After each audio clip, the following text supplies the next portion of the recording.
దేవుని నామానికి స్తోత్రాలు. వీక్షిస్తున్న మీ అందరికీ ప్రభు నామముల వందనాలు తెలియజేస్తున్నానండి.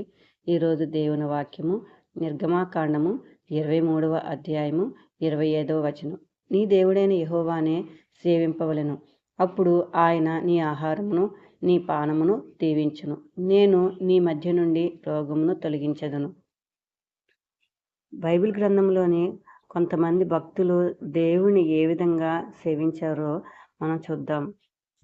సమూయేలు మొదటి గ్రంథము 7వ అధ్యాయము 3వ వచనం మనం చూసినట్లయితే, సమూయేలు గారు ఇజ్రాయేల్ అందరితో ఎట్లైనను మీ పూర్ణ హృదయముతో యెహోవా యొద్దకు మీరు మళ్ళుకుని నెడల అన్య దేవతలను అష్టారోతు దేవతలను మీ మధ్య నుండి తీసివేసి పట్టుదల కలిగి యెహోవా తట్టు మీ హృదయములను త్రిప్పి ఆయనను సేవించుడి. అప్పుడు ఆయన ఫిలిష్తీయుల చేతిలో నుండి మిమ్మల్ని విడిపించును.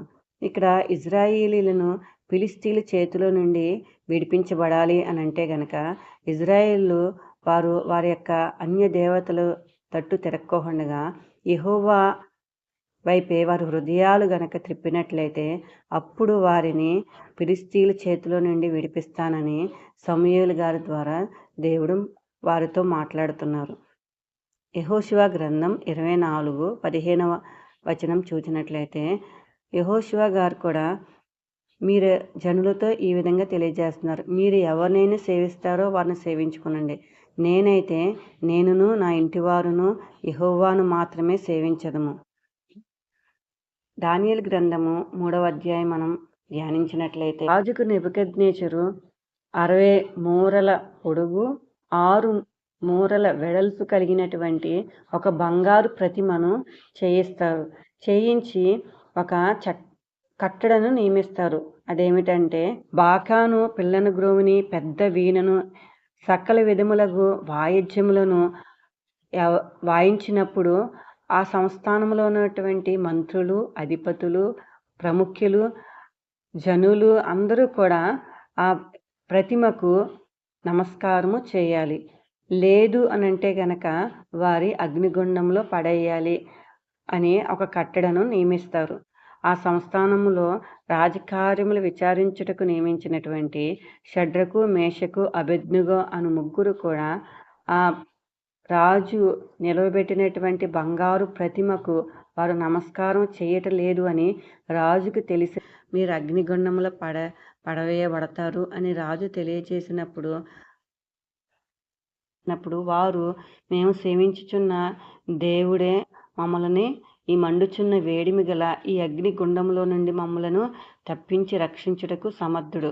వారు అగ్నిగుండంలో పడవేయబడతారు అని తెలిసినప్పటికీ కూడా వారు ఏమాత్రము కూడా ప్రతిమకు నమస్కారము చేయలేదు.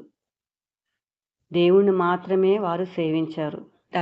దానియేలు గారిని కూడా మనం చూసినట్లయితే ఆయన దర్యావేషు రాజు యొక్క ఆస్థానములో ఉన్నప్పుడు దానియేలు గారి మీద ఆ ఆస్థానంలో ఉన్నటువంటి ప్రముఖులు, మంత్రులు ఆయన మీద కుట్ర చేసి దర్యావేషు రాజుగారితోటి ఒక చట్టాన్ని వారు తీసుకుని వస్తారు. అదేమిటేనంటే 30 రోజుల వరకు ఎవరు కూడా ఏ మనుషునికైనాను ఏ దేవునికైనాను వారి యొక్క మనవిని తెలియజేసుకోకూడదు.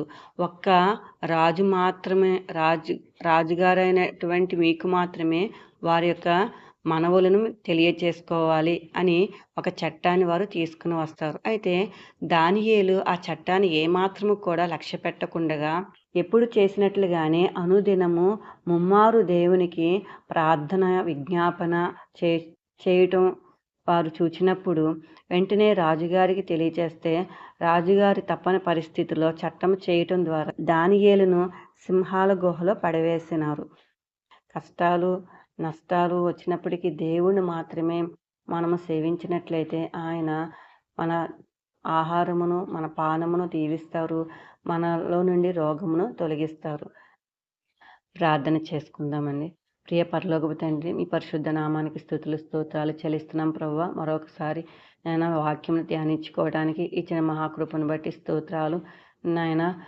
మిమ్మల్ని మాత్రమే సేవిస్తే మీరు మా ఆహారమును పానమును దీవిస్తారు, మా నుంచి రోగమును తొలగిస్తారని మాకు తెలియజేసిన విధానాన్ని బట్టి, మాతో మాట్లాడిన విధానాన్ని బట్టి మీకు లెక్కలేని సేవించడానికి మీ కృప చూపించమని, సమస్త ఘనత మహిమ ప్రభావములు పొందుకునమని నా ప్రభువును రక్షకుడైన యేసుక్రీస్తు వారి పరిశుద్ధ నామంలో స్తుతించి ప్రార్థన చేసి అడిగి పొందుకున్నాను తండ్రి. ఆమెన్. God bless you. దేవుడు మిమ్మల్ని మీ కుటుంబాలను దీవించి ఆశీర్వదించును గాక.